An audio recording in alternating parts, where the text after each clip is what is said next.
다음 세대를 책임지는 교회, 이것이 우리 동원교회의 핵심 가치 세 번째입니다. 다음 세대를 책임진다는 말은 생각을 해보면 참 두려운 말이고, 우리가 과연 우리의 다음 세대를 책임질 수 있을까? 하나님께서 하나님의 손 아래 있고 주님의 은혜 속에 있을 수밖에 없습니다. 우리가 잘하면 우리의 다음 세대가 잘할까? 이런 생각이 들기도 합니다만, 오늘 우리는 다음 세대를 책임지는 교회로서, 하나님의 사람으로서, 부모로서, 교회의 어른으로서 우리가 어떤 마음을 가지고 우리가 임해야 될 것인가 라고 하는 부분을 생각을 해보면 좋겠습니다. 오늘도 우리 일부 예배 때는 우리 교사들이 참 부족한 잠을 떨쳐내고 일부 예배에 오셨습니다. 그거는 선택이 아니라 하나님 앞에 다음 세대를 섬기려고 하거든 먼저 주님 앞에 말씀을 듣는, 여호와를 경배하는 예배자가 되어야 된다라고 하는 것이 저와 우리 교회의 분명한 방침이고, 그것을 잘 따라서 순종하는 여러분들이 그런 마음을 가지고 학생들에게 갈 때 그 진심이 더욱더 잘 전달이 될 것입니다. 다음 세대 사역은 교역자와 교사, 그리고 교회와 가정의 부모의 삼각관계를 통해서 잘 협력이 될 때 그들이 최선을 다해서 자신의 역할을 감당함으로 다음 세대의 사역을 책임있게 감당을 할 수가 있겠습니다. 교역자와 교사들, 교육위원회가 다음 세대를 위해서 수고하고 여러 가지 노력을 하지만 그 모든 다음 세대 사역의 책임을 그들에게만 맡겨둬서는 안 됩니다. 교회로서의 어른으로서의 책임이 있고 교회가 감당해야 될 그 몫이 있기 때문에 그런 것입니다. 그래서 오늘 우리가 성경의 한 부분을 보면서 우리가 우리의 다음 세대를 향해서 어떤 마음을 가지고 우리가 그들을 바로 세우려면 어떻게 해야 되느냐라고 하는 부분을 좀 살펴보기 원합니다. 오늘 이 본문의 말씀의 10절을 보면 다른 세대가 등장하고 있습니다. 다른 세대, 그 후에 일어난 다른 세대는 이라고 말하고 있습니다. 다른 세대입니다. 다른 세대. 근데 이 다른 세대는 지금 여기 앞에 이제 중간에 내용을 보면 한마디로 말하면 뭔가 하면 여호수아와 관련해서 설명을 하고 있습니다.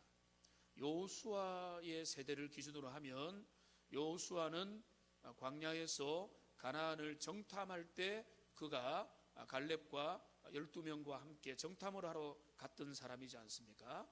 그러니까 여호수아는 여러 세대를 겹치는 인물입니다.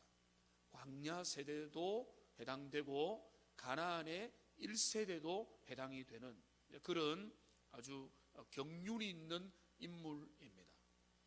그런데 이 여호수아가 110세가 되는 나이에 그가 이 땅에서 죽었다라고 기록을 하면서 이제 그 여호수아의 죽음과 더불어서 이제 다른 세대가 등장하게 되었다. 이 소위 말하는 가나안 2세대 그리고 3세대 이렇게 가는 것입니다. 우리가 세대를 지금 가나안과 관련해서 보면 출애굽 1세대, 그 다음에 출애굽 2세대, 가나안 1세대, 가나안 2세대 이 정도로 볼 수가 있겠습니다.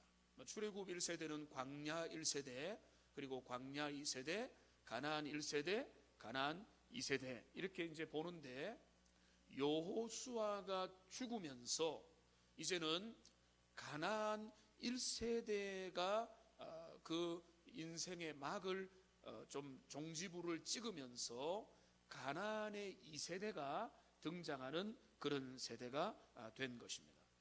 이런 세대, 다른 세대의 출현, 여러분 이것이 지극히 당연한 일입니다. 다른 세대가 나타나는 것은 이상한 일도 아니고 기이한 일도 아니고, 그거는 역사의 시간들 속에서 피할 수 없는 것이 새로운 세대의 출현입니다. 제보다 조금 더 윗세대, 우리 장로님들, 시무장로님들 세대가 본격적으로 그런 세대인데, 최근에 제가 정보를 접했던 것 중에 하나가 뭔가 하면 베이비붐 세대가 이제는 노년기로 접어들게 되었다. 그러니까 우리나라의 지금 근대사, 현대사 이 산업화의 어떤 의미에서 베이비붐 세대가 우리나라의 주축을 이루었는데, 이 주축 기둥들이 이제는 중간이 아니라 상당히 위쪽으로 올라가는 시대가 이미 되었다는 것이죠. 우리나라 같은 경우에도 세대에 대한 다양한 논의를 할 수 있습니다. 제일 객관적으로 볼 수 있는 논의는 6.25 전쟁을 기점으로 생각해 볼 수 있는 논의였는데, 제가 청년의 때에는 6.25를 아는 세대와 6.25를 경험하지 못한 세대라고 하는 구분법이 통했습니다. 근데 지금은 제가 이번 주에 간단히 계산을 해보니까 1950년에 태어났다고 할지라도, 그때 태어났으면은 전쟁을 모르잖아요. 몇 년이 지나야 알게 되니까, 그때 1950년생이라고 해도 나이가 어떻게 되는가 하면 70살이 됩니다. 그러면 이제는 전쟁을 경험한 세대와 경험하지 못했던 세대로 나누면 우리나라의 전체 인구로 볼 때는 이제는 균형을 잃어버리게 되는 정도로 시대가 지나버린 것입니다. 지금은 그렇게 나누기도 어렵고, 이제 굳이 나누자면 이제 세 가지로 나눌 수가 있겠습니다.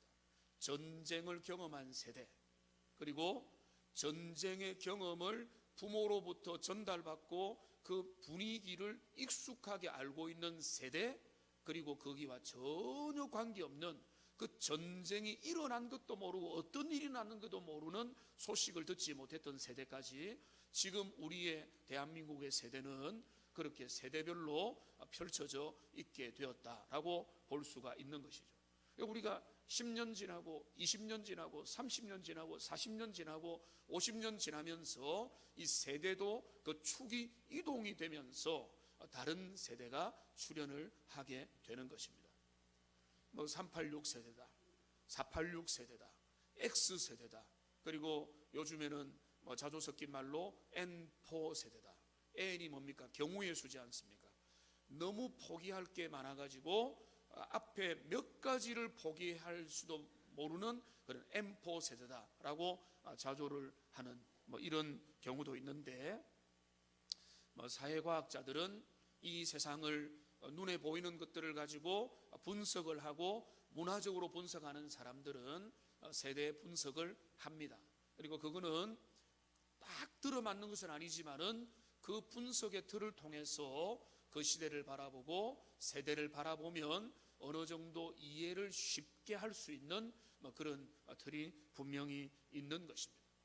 그러나 우리가 바라보는 세대에 대한 틀은 당신은 어느 세대에 속하느냐라고 하는 게 중요한 것이 아니라, 신앙적인 관점에서, 영적인 관점에서, 하나님 안에서 말씀을 통해서 바라볼 때 이 세대의 문제를 어떻게 볼 것이냐라고 하는 것을 우리가 중요하게 생각을 해봐야 되는 것입니다. 새로운 세대가 출현했다라고 하는 것이 문제가 될 수가 없는 것입니다. 새로운 세대가 출현한 것이 문제가 아니라, 이 새롭게 등장한 세대가 어떤 세대냐라고 하는 것이 문제의 본질이 되는 것입니다. 이 새롭게 등장한 세대가 여호수아를 알든 모르든, 그 부모를 알든 모르든, 6.25 전쟁을 알든 모르든 그게 중요한 것이 아니라, 그 새롭게 등장한 세대의 문제는 뭔가 하면, 그 세대가 여호와를 알지 못하고 여호와께서 행하신 그 능력도 알지 못하는 세대가 되어버렸다라고 하는 것이 오늘 문제의 심각성이 되는 것입니다. 이 새로운 세대의 출현이 정말로 이스라엘에서 보면은 이 새로운 세대를 통해서 사사시대라고 하는 영적 암흑기로 가는데, 그 암흑기로 가게 되는 그 새로운 세대의 본질이 뭔가 하면, 그들이 뭐 신세대다, 그들은 가난을 모른다, 그들은 뭐 이거를 모른다, 그게 중요한 것이 아니라 그들이 여호와를 알지 못하고 여호와가 어떤 일을 행하셨는지, 오늘 우리 찬양대가 임마누엘이 찬양한 대로 홍해를 가르시고 광야에서 그들을 이끌어 가신 하나님의 그 은혜와 그 능력을 알지 못하는 세대, 그 세대가 등장을 해서 그들이 이스라엘의 근심거리가 됐고 영적인 내리막길로 내려가고 이스라엘의 아주 깊은 수렁 속으로 그 세대가 나아갔다는 것입니다. 그러니까 세대 위기의 본질은 저들은 우리와 다르다, 저들은 우리 세대와 다르다, 저들은 왜 저렇게 할까, 이게 다릅니다. 여러분, 어른 세대에 젊은 세대가 다 맞추어야 됩니까? 그거 아니잖아요. 어른 세대 중에 얼마나 잘못된 구습이 있고 적폐들이 있고 끊어내야 될 것이 있고 우리가 모순 속에 있었던 우리의 잘못된 틀들과 가치관들이 있는 겁니까? 그거를 우리의 젊은 세대들이 붙잡지 않고 있다면 오히려 그거는 잘하는 것이죠. 그리고 여기에 본질이, 위기의 본질이 뭔가 하면 그들이 신세대다, 젊은 세대다, 새로운 세대다가 문제가 아니라 그 새로운 세대의 위기의 본질은 그들이 여호와를 찾지 아니하고 여호와를 알지 아니하고 여호와를 구하지 아니하고 그 이름과 명목상으로만 주님 앞에 있을 뿐 하나님을 진심으로 예배하는 일에 있어서 점점 멀어지는 세대가 등장했기 때문에 그것이 이스라엘의 위기요, 그 새로운 세대를 향해서 정말로 두려워하는 그런 마음이 생기게 되는 것입니다. 여호와를 알지 못하는 세대, 여기 뭐라고 했습니까? 10절에 보니까 그 후에 일어난 다른 세대는 여호와를 알지 못하며 여호와께서 이스라엘을 위하여 행하신 일도 알지 못하였더라. 그런데요, 우리가 다 읽진 않았지만은 여호와를 알지 못하게 되는 그 내용의 본질은 10절부터 다 나타나 있습니다.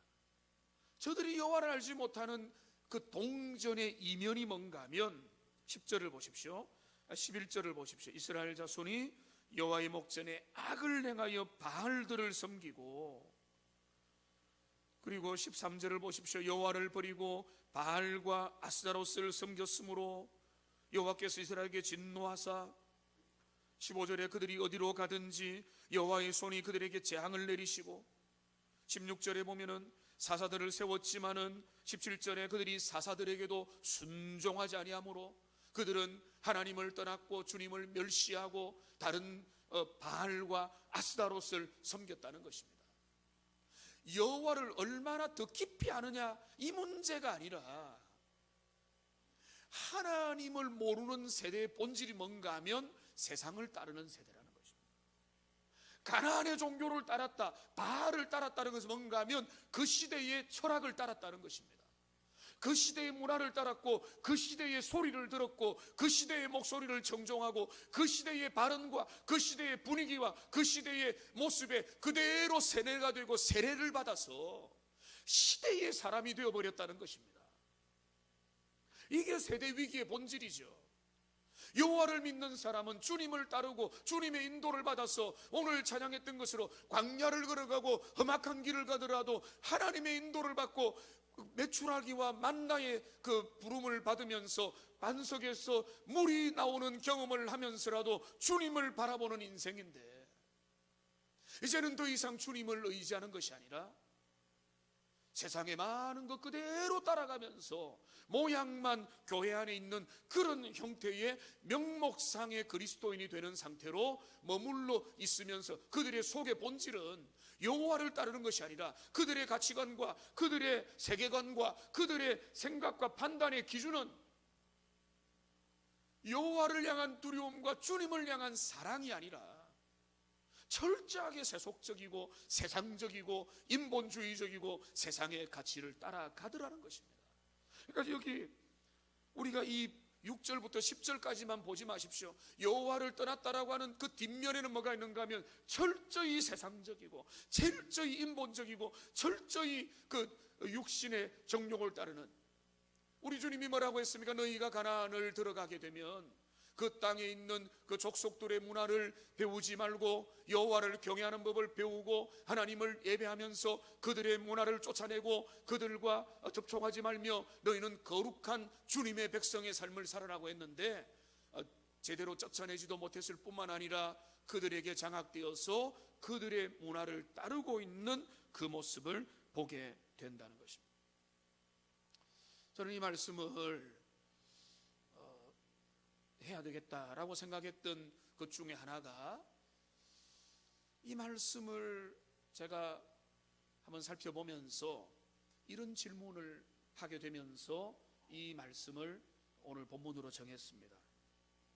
왜 이런 세대가 등장했을까? 왜 이런 세대가 등장했는가?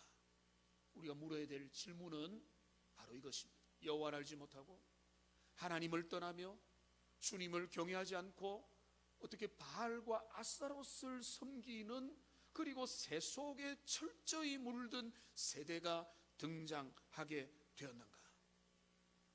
우리가 많은 이유들도 있겠지만 적어도 제 마음에 선명하게 다가오는 것은 그는 부모의 세대의 책임이다.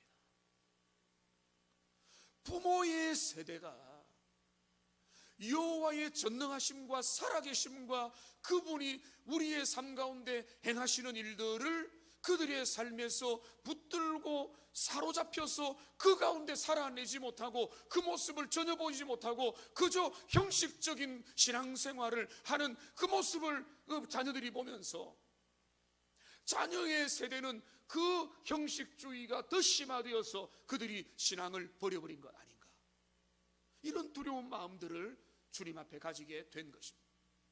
여호와를 모르는 세대의 출현은 여호와를 알고는 있지만은 주님을 제대로 믿지 못했던 부모 세대의 책임이 거의 절대적이라고 하는 그런 마음을 우리가 지울 수 없게 되는 것입니다. 여러분 한번 생각해 보십시오. 신앙의 1세대, 신앙의 1세대는요 하나님의 살아계심을 직접적으로 체험하는 세대입니다. 기적을 경험하고 은혜를 경험하고 하나님이 꿈에서 나타나시고 하나님이 말씀으로 내 삶에 즉각적으로 응답하시고 내 기도 들어주시면서 하나님의 전능하심과 능력과 여호와의 살아계심이 온전히 경험되고 현시되고 하나님의 계시가 내게 너무나 가까운 세대입니다. 신앙의 1세대입니다. 1세대 신앙이 확실한 사람들은 그들은 목에 칼이 들어와도 그들의 신앙을 지키며 믿음으로 주님 앞에 나가는 겁니다. 그 1세대입니다. 그리고 그 1세대 다음에 2세대, 2세대 중에는 아브라함의 아들 이삭이, 아브라함, 이삭, 야곱, 요셉의 그 계보를 보면은 제일 어떤 의미에서 온유하기는 하지만은 좀 믿음의 그 결에 있어서 제일 좀 약한 세대의 모습을 띠게 되는데, 근데 이 어른의 믿음, 1세대의 믿음의 그 확실함을 옆에서 본 사람들은 그거를 보면서 어떤 생각을 하는가 하면, 내 아버지 하나님, 내 어머니 하나님은 살아계신 하나님이구나. 내 부모가 기도하는 저 모습, 내 부모가 주님을 철저하게 예배하고 내 부모가 주님을 사랑하고 주님께 헌신하고 주님께 자신을 드리면서 믿음으로 사는 저 모습을 바라본 그 자녀는, 그 자녀들 중에서 그 하나님이 내 하나님이 된 사람도 있겠지만은 또 그렇지 않다 할지라도 그 하나님을 바라보면서 이 하나님은 진짜 하나님이야, 우리 부모가 믿는 하나님은 살아있는 하나님이라고 하면서 그 마음 가운데 이 부모에 대한 그 살아있는 하나님에 대한 감각과 느낌들을 공유받은 그런 자녀의 세대가 된다는 것이죠. 제가 가만히 생각해 보니까 저는 저희 어머님으로부터 기도를 배웠습니다. 가정 예배를 배웠습니다. 헌신을 배웠습니다. 하나님 중심으로 예배하는 삶을 배웠고, 목회자를 하나님 앞에서 사랑하고 그에게 하나님의 그 복의 통로라는 것들을 항상 지금도 집중하고 있는 그 모습을 배우면서 저는 신앙의 많은 유산을, 어머님이 우리의 가정의 신앙이 1대임에도 불구하고 어머니부터 많은 것을 보고 배웠고, 그것이 내 지금의 신앙생활에도 큰 힘이 되는구나 라는 생각을 하게 되는 것입니다. 그러니까 광야 1세대가 광야에서 만나를 경험하고 반석에서 물이 나오는 걸 경험하고 여호와의 두려움을 경험하고 주님을 반역했던 자들이 하나님 앞에 어떻게 쓰러져 가는 것들을 경험하는 그 1세대는 진짜 신앙이 자기 신앙이 된 것이죠. 그런데 그 2세대 신앙은 그 부모의 신앙을 보고 배웠기 때문에 그 신앙을 떠나지 않는 것입니다. 그 신앙을 아는 것입니다. 그 부모의 그 믿음이 진짜 믿음을 알게 되면서 그 신앙을 유지하는데, 이것이 3세대, 4세대로 넘어가면서 우리 어떤 일이 생기는가 하면 그 여호와 신앙이 시시해져 가는 것입니다. 하나님에 대한 이야기가 박물관에 대한 이야기며 옛날 시절에 고대 유물에 대한 추억의 이야기고 호랑이 담배 피던 시절에 그런 일도 있었구나라고 하는 옛날의 추억으로 밀려나고, 이제는 더 이상 거기에 고백이 없습니다. 감동이 없습니다. 은혜가 없습니다. 하나님의 사랑의 계심에 대한 지금의 신앙의 고백은 없는 것입니다. 그게 점점 다음 세대로 가면서 이제는 신앙이 뭔가 하면 피상적인 신앙, 명목적인 신앙, 무늬만 신앙, 여호와 하나님에 대한 온갖 좋은 지식들은 난무하지만은 그 하나님에 대한 살아있는 신앙은 이제는 온데간데 없고 생명력 없는 죽어있는 신앙으로 바뀌게 되면서 그들의 세대는 영혼이 점점 죽어가는 것입니다. 나의 하나님에 대한 고백이 없는 것입니다. 내 하나님, 전능하신 하나님, 역사하신 하나님, 지금도 우리의 삶을 이끌어 가시는 하나님에 대한 감각은 다 잊어버리고 그저 지식적으로만 머리만 커지고 지식만 있고 그 신앙의 감동과 감격과 은혜와 여호와의 그 영광의 깊이에 대해서는 모르는 세대가 출현을 해버리는 그 세대. 그러니까 다시 돌아가서 어떻게 여호와를 알지 못하고 여호와가 행하신 일을 알지 못하는 세대가 등장했느냐라고 할 때에 그들의 등장에 많은 책임이 그들의 신앙의 공동체 부모의 잘못에 놓여 있다.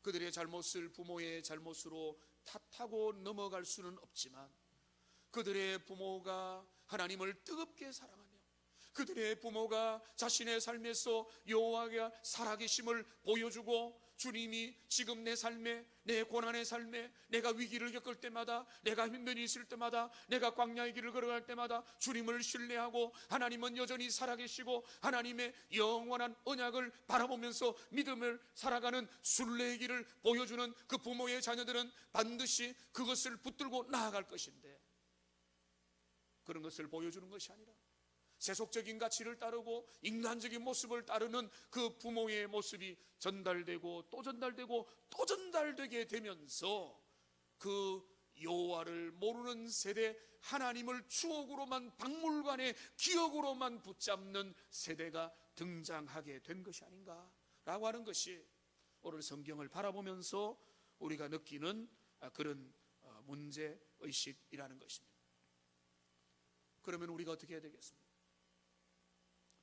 우리가 다음 세대를 책임진다는 말은 무슨 말이겠습니까? 저는 오늘 말씀을 통해서 여러분에게 이런 말씀을 드리겠습니다. 우리가 다음 세대를 책임진다는 것은 우리가 제대로 하나님을 알겠다라고 하는, 알아야 되겠다라고 하는 다짐으로부터 시작돼야 되는 것입니다.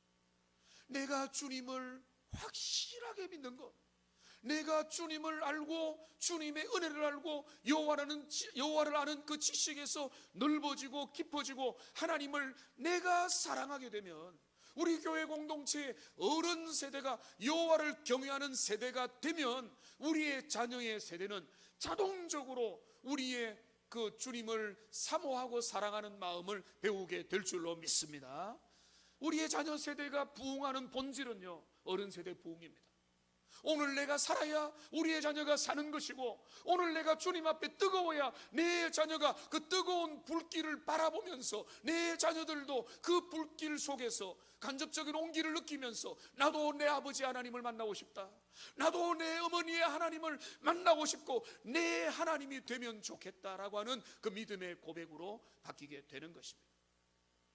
여러분, 그렇기 때문에 저와 여러분들 오늘 여러분들 어른의 세대로 이 땅을 살아가면서 여러분들 자신의 세대를 하나님 앞에 부흥의 세대로, 여호와를 아는 세대로, 하나님께로 돌아가는 세대로 주님 앞에 결단하며 나아가는 하나님의 사람들 되시기를 주님의 이름으로 축복합니다.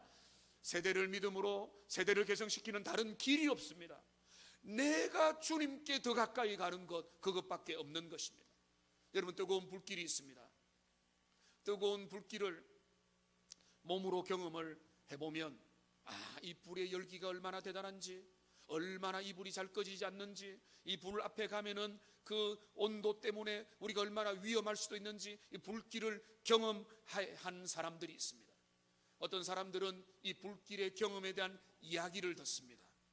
그거를 생생한 이야기로 들려주면 야, 그렇겠구나 하면서 간접적으로 그 마음을 받아들입니다.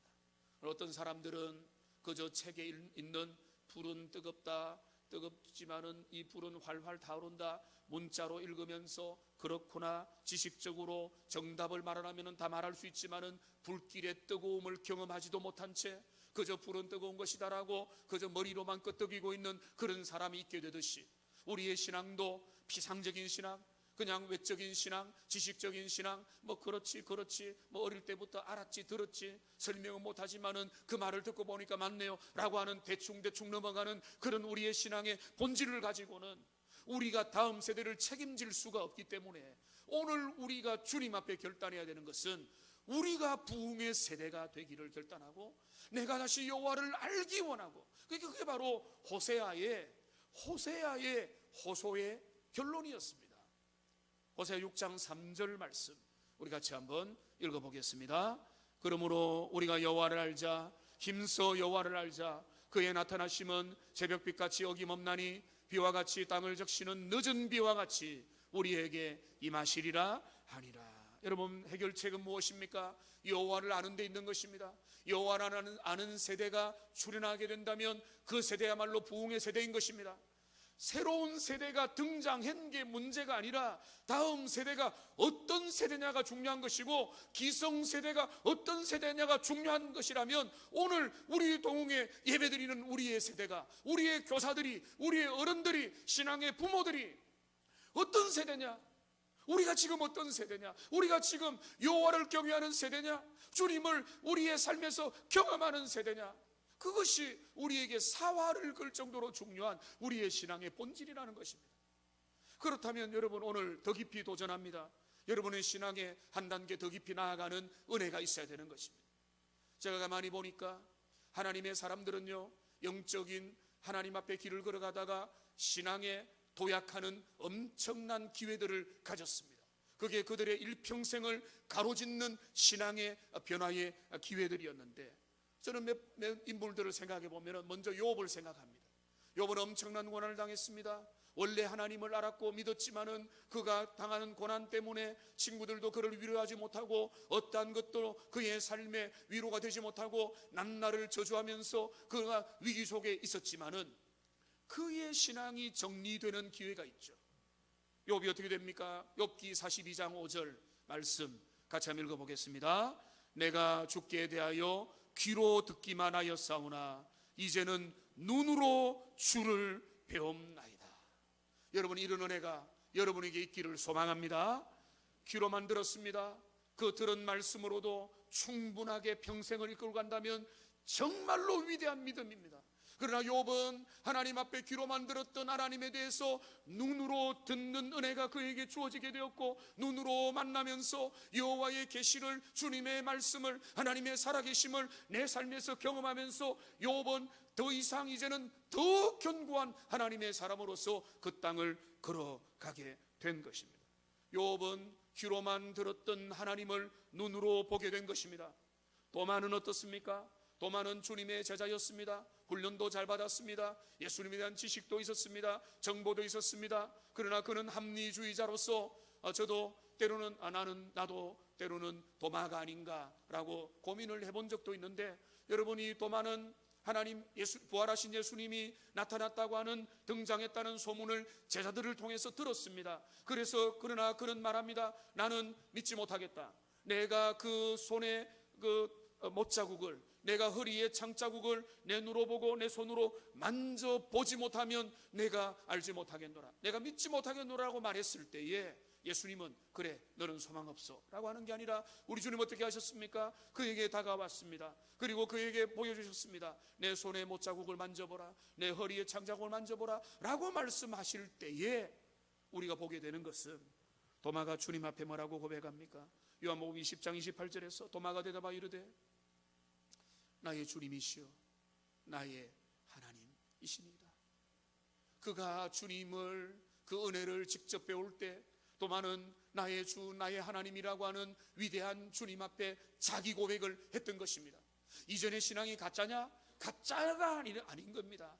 주일학교 때 배웠던 지식이 의미가 없느냐? 의미가 없는 게 아닙니다. 그거는 다 우리에게 피가 되고 살이 되는 것입니다. 그러나 우리의 신앙의 단계가 업그레이드 돼야 되는 게 뭔가 하면 내 아버지의 신앙이 이제는 내 신앙이 돼야 되는 것입니다. 내 어머니의 신앙이, 선생님의 신앙이, 목회자의 신앙이, 선배의 신앙이 내 신앙이 되는 것, 내 하나님, 나의 아버지라고 하는 그 믿음이 내게 주어지게 되는 것, 그게 진짜 신앙이고, 그것이 우리 여러분에게 있어야 되는 것이고 여러분의 자녀들에게 그것이 열려야 되는 것입니다. 내가 소문으로만 귀로만 들었던 그 주님에 대한 것들을 내가 직접 만나게 되었으니 도마는 고백하는 것입니다. 나의 주님이시요 나의 하나님이시니이다. 여러분, 데살로니가전서 1장 5절에 보면 이런 말씀이 있죠. 주님의 복음이 전해질 때 말로만 전해지는 것이 아니라 여기 세 가지가 동반된다고 했습니다. 말 옆에 뭐가 동반됩니까? 능력과 성령과 큰 확신입니다. 복음이 제대로 전달되려면, 복음이 말로만 전달되면, 말로만 이해되면 그거는 지식입니다. 생명이 없습니다. 위력이 없습니다. 은혜가 없는 것입니다. 이 복음이 오늘 저와 여러분들과 여러분의 자녀들 가운데 능력과 성령과 큰 확신으로 전달되는 은혜가 회복되기를 주님의 이름으로 축복합니다. 요백이 그 은혜가 주어졌을 때, 도마에게 그 은혜가 주어졌을 때, 아브라함에게 주님의 은혜가 실제가 되었을 때, 다윗에게 주님의 영광 가운데 그 은혜를 보여줬을 때 인생의 게임이 끝나버린 것이죠. 오늘 우리에게 정말로 필요한 것은 우리의 지식이 필요 없다는 말이 아니라 우리가 여호와 하나님을 알매 있어서 한 걸음 더 깊이 도약하고 신앙의 엄청난 발전이 일어나야 되는 것입니다. 그러니까 오늘 우리에게 시급한 문제는, 우리가 다음 세대를 책임진다고 할 때 그 문제는 뭔가 하면 우리의 세대가, 다음 세대를 감당하고 있는 부모의 세대가 학부모로서 세상 가운데서 어떻게 살아가느냐를 그들을 위해서 가르치기 전에 여호와를 경외하는 세대로 주님 앞에 세워갈 그 책임에서 절대로 면제될 수 없다. 최근에 세상 가운데 큰 화제를 일으키는 드라마가 있습니다. 그 드라마가 바로 스카이 캐슬이라고 하는 그런 드라마입니다. 아마 자녀를 키우고 있는 우리 부모들은 정보를 익히 알고 있을 것입니다. 제가 일전에 그 중고등부에 가서 스카이 캐슬을 알고 있냐, 들어봤냐 하니까 거의 다 알고 있더라고요. 그 스카이 캐슬을 보면 3대째 자녀를 서울대 의대로 보내기 위해서 작정을 하고 있는 그 어머니와 가족들 이야기가 또 중심축으로 해서 그려주고 있습니다. 그 목표를 위해서라면 어떤 일도 마다하지 않는 그 스카이 캐슬이 자기들만의 공간인데, 서울에 가면 외곽에 보니까 교수 마을이라고 하는 데가 있거든요. 거기는 교수 출신들, 교수들이 공동체로 생활하는 해서 이름이 붙여진 그런 마을인데, 스카이 캐슬에서 거기 온갖 그 자녀 교육을 위해서라면 모든 것들을 마다하지 않는 그런, 이런 일이 진짜 있을 수 있느냐라고 하는 것을 우리가 보게 되는 그런 드라마입니다. 지금 거의 이제 끝나가는 걸 알고 있는데, 그런데 그 모습을 보면서 세상에서 자녀를 정말로 앞장 세우겠다고 하는 그 일을 위해서 목숨 걸고 돈을 물쓰듯이 쓰면서 그 자녀를 위해서 모든 것들을 다 하는 그 부모의 수고에 비해서 여러분의 자녀의 신앙을 위해서 무엇을 투자하고 있습니까? 어떤 가치를 여러분 보여주고 있습니까? 그 자녀들에게 무엇을 보여주기 위해서 여러분 지금 믿음 생활하고 있는 것입니다. 여러분, 오늘 우리는 우리의 자녀들을 세상 가운데 잘되기를 가르치고 있으면서도 하나님을 경외하는 법을 가르치지 못한다고 한다면 그게 바로 새로운 세대의 출현인 것입니다. 전혀 다른 세대의 출현인 것입니다. 여호와를 알지 못하는 세대가 그렇게 만들어지는 것입니다. 책으로는 읽고 말로는 듣는데 근성으로 듣고, 진짜 부모가 중요하게 생각하는 것은 성적이다, 자녀가 세상에서 잘 나가는 것이다 라고 하는 것을 자녀가 믿게 된다면 그 자녀들이 어떻게 소망 있는 자녀로 주님 앞에 나갈 수가 있겠습니까? 여러분, 제가 말씀드린 것처럼 새로운 세대의 출현이 문제가 아닙니다. 여러분, 지금 오늘의 여호수아를 알지 못하는 세대가 점점 어떤 세대로 됩니까? 사사시대로 접어들죠. 사사시대의 영적 암흑기입니다. 사사시대의 마지막 사사 누굽니까? 사무엘입니다. 사무엘과 하나님께서 택하신 다윗을 통해서 하나님은 새로운 세대를 일으켰습니다. 그 새로운 세대의 핵심은 단 한 가지입니다. 여호와를 경외하는 세대. 그러니까 미래 세대는 자동적으로 나빠진다, 그것도 아니라는 겁니다. 과거의 세대는 무조건 좋다는 것이 아닙니다. 성경의 오래된 이스라엘의 역사를 보면 다윗의 세대, 사무엘의 세대, 요시야의 세대, 느헤미야의 시대, 그리고 제사장 에스라의 시대, 학사 에스라가 주님 앞에 했던 그 세대에 보면 하나님의 은혜와 부흥의 역사가 새롭게 일어난 것입니다. 우리가 볼 때 미래 세대는 자동으로 나빠지는 것도 아니고 기성의 세대는 무조건 옳은 것도 아니라 여호와가 보실 때 보는 관점은 하나밖에 없는 것입니다. 여호와를 사랑하는 세대가 주님이 원하는 세대고, 그 세대의 모든 정체성은 얼마나 주님을 뜨겁게 사랑하고 주님께 돌아왔느냐에 따라서 결정되는 것입니다. 뜨거운 열기를 간접적으로만 듣고 있는 세대로 우리의 자녀가 자라고 있지 않습니까?